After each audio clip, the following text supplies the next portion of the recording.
Good morning, everybody. Just giving you an answer to a question that I received last night. It was a client asking about the difference between the collagen, elastin, and the hyaluronic acid. What makes and why do we need to use this?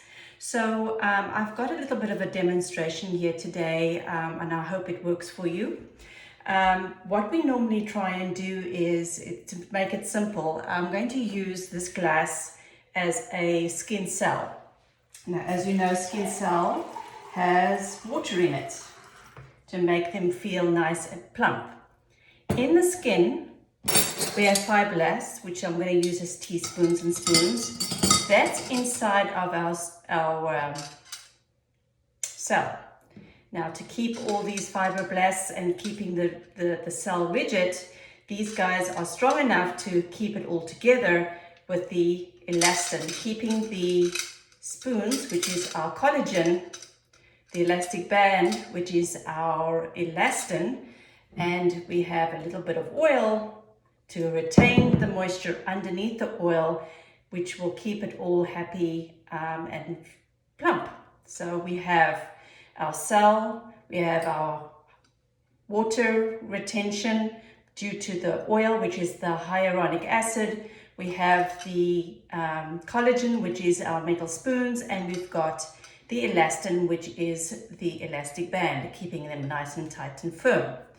As we get older, the elastin kind of dissipates and weakens up. So does the collagen. Now they're starting to spread all over the place, and while they are spreading, they also get weak, so they start taking out all the moisture, which also takes out the hyaluronic acid oil, so that we are, as we get older and we have sun damage, environmental damage, we're losing our water. Now you can imagine if this cell was plastic or even brittle in any way, as more water leaves, it starts shrinking, and that's how we age. That is what's happening to our skin.